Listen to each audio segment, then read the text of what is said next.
Alright, guys. Hey, guys. Let me maintain my dogs. Shut up! Thank you. Dang dogs.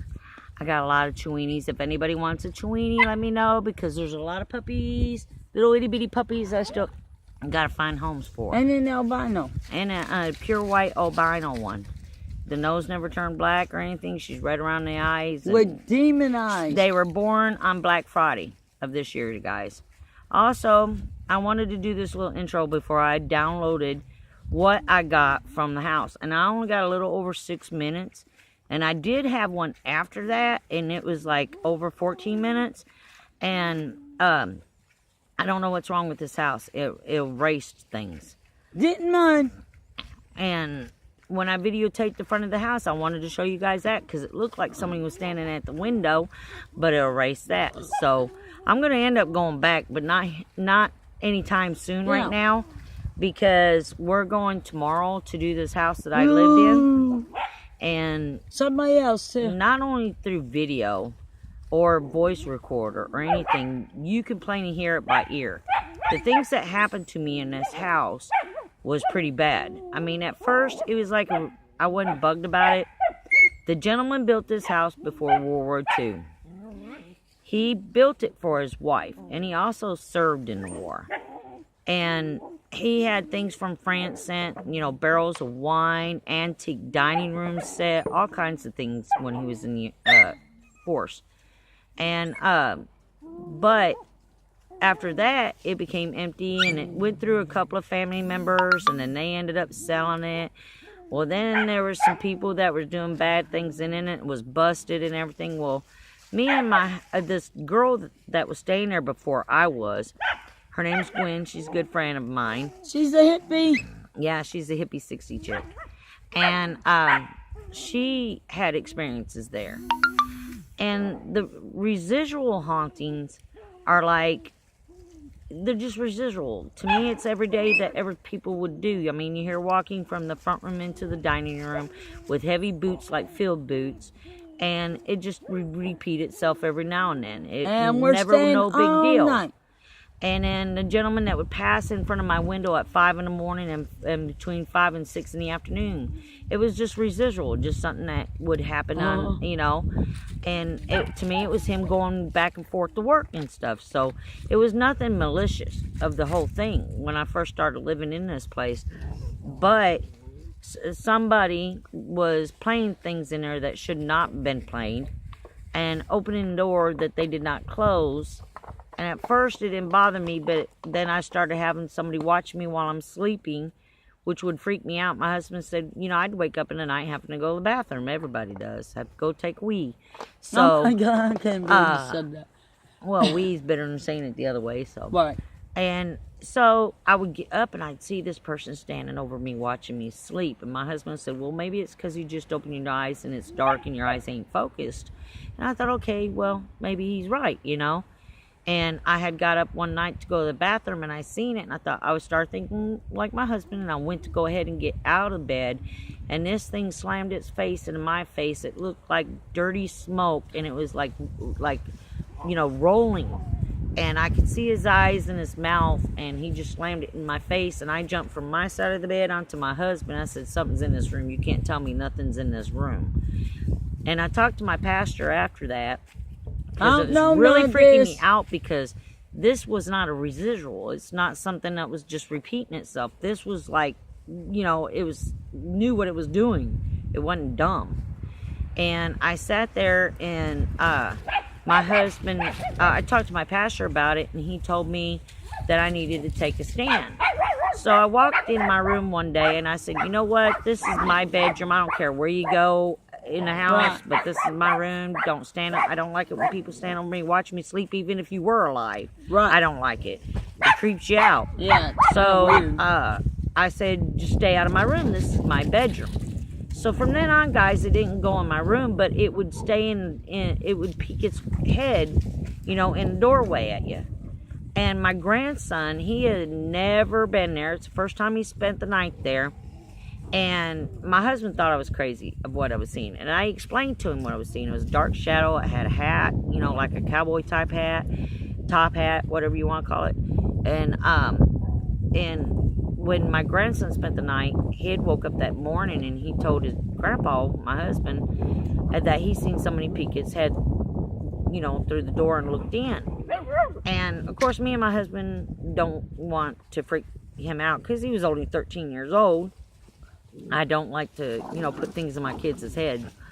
And Larry was like, it was the same thing I was seeing, so he knew that since he seen it peek its head, I saw something peeking its head. And I said, well, maybe it was Matthew, my son. I said, maybe Matthew just peeked in here to look in. Hey! My dog's Sorry. crazy. And, Hey! That's Mamacita. yeah, she's chewing Daisy out. I know. She's telling Well, me. then we were sitting there, and when he explained what it looked like, and when he explained what it looked like, it was exactly what I was explaining to Larry. So then Larry knew I was telling the truth of what I was seeing in the house. And Larry's the one that heard the walking in the house before we even moved in, because he stayed there because somebody was drinking on the property and leaving the bear cans. Goes, oh no, after I cleaned this whole place, it wasn't no way. Somebody was going to trash it out. So after that, my mother-in-law passed away and my father-in-law passed away, both over cancer. And there was problems through the family, which caused a lot of anger through my husband because it was his mom and dad. Well, Tina's we got thought cancer maybe- too. Yeah. And we sat there and we took and I talked to the pastor about it. And he says, Tina, he says, it might be a bad entity, an energy that you guys might have brought in because of the situation that's going through your family. And I can see that happening because when you have negativity going around you, negativity can come. And I thought, okay, he says, you need to take a stand. It's your house now. You need to say something. So I took a stand. I thought it was going to be Miss Smartass. And I walked in the house. I said, look, this is my house now. You need to leave. No, I don't want you here no more. You need to go away. I don't like it. You're scaring my grandson. My daughter was going to buy that house. And my grandson went home and told his mom and dad not to buy it. That if he did, he was going to stay in Jonesboro with his grandma because he wasn't going to come back to that house. And he was going to see his And he Aunt told his Tracy. mom what he saw. And Trisha calls me going, what the heck happened? And I explained the whole situation. He never came and spent the night with us after that in that house. He didn't want to be nowhere near that house. And but when I went in there and I sat there and told it that for about 4 days it was quiet. There was nothing. And not seeing him peek Hey, through I his wanna talk head, about the nothing other like house. that. That's what we're talking about.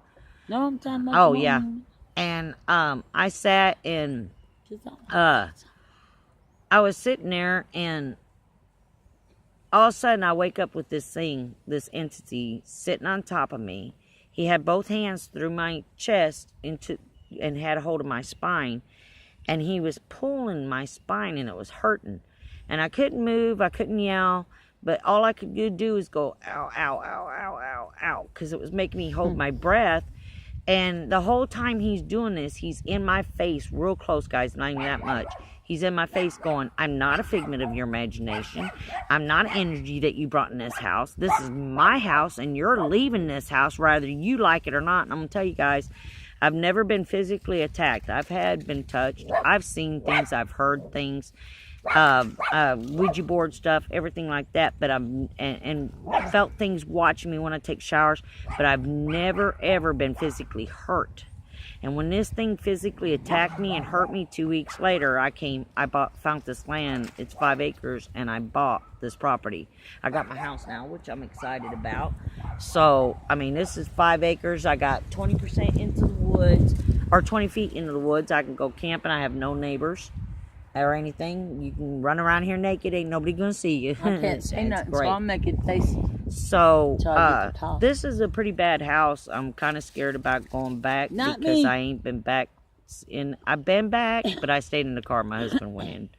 So, every time somebody tries to regenerate it, try to fix it, it's not there. But somebody has bought it now. But my neighbor knows me real well, and she's going to let us go over there Wednesday and gonna do some investigation. It will be an overnight deal. Hopefully I do some of it live so I do not lose anything, guys, because that other house does not want me downloading nothing. I was lucky to save what I saved, but I'll download after this. And Tracy's got to tell you the experience she had in this house. Okay, what house? The house in Heber. The one we just went to? Oh, yeah.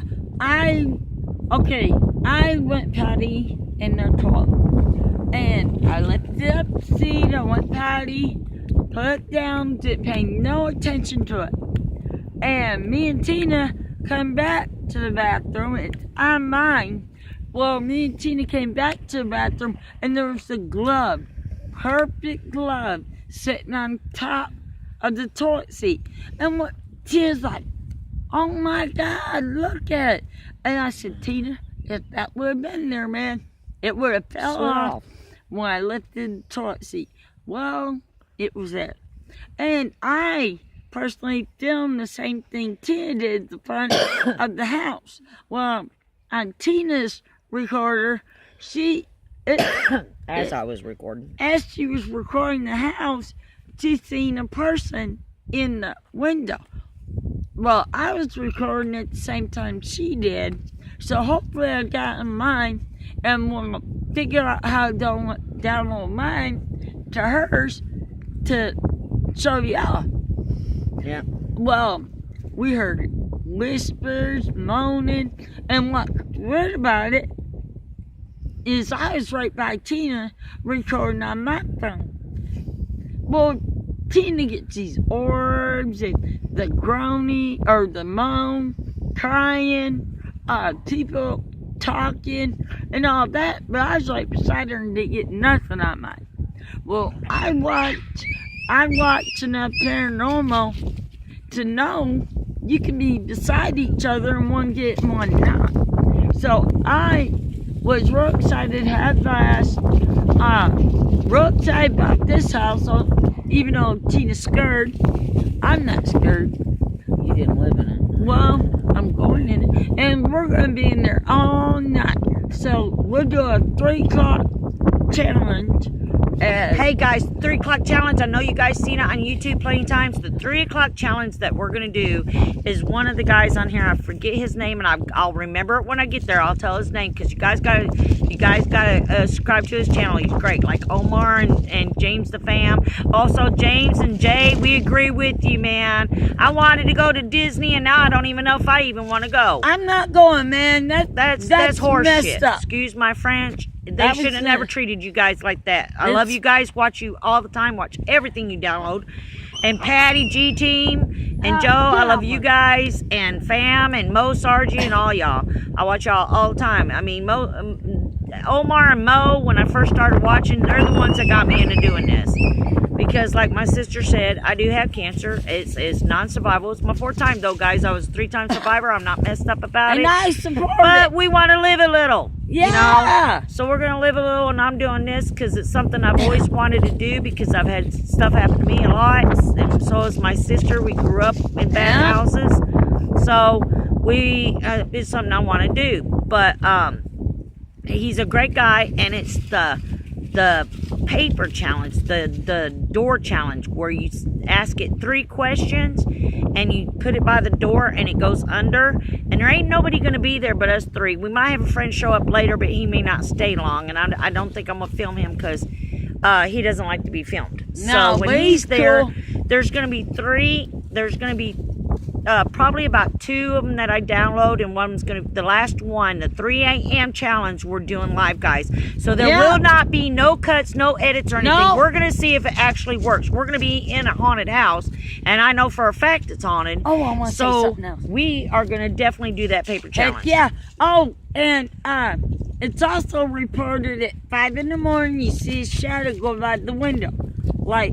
No, you can see him. It's not a shadow. You can see what he's wearing. Okay, well, at 5 at night, he's like walking back, and it's residual. So Tina thinks that he's going to work and coming home, which he don't bother him. He won't be bothering us or not. But I'm darn sure going to try and get him. That we're going in before 5, so we'll be there at 5 in the morning. No, And 5 in the afternoon. 5 at night. And then 5 in the we'll be there at 5 in the morning the next morning to see if he walks back. to see if he walks Because we're through. So, staying all night. yep. And so I was letting you guys know that, and we're gonna go ahead and let you go, and I will talk to y'all later. And we're fixing to download the house that Yep. we went in. Yep. So y'all be cool. So don't forget to subscribe and like it, and there'll be a lot more adventures going on after this. So we'll catch you later. Love!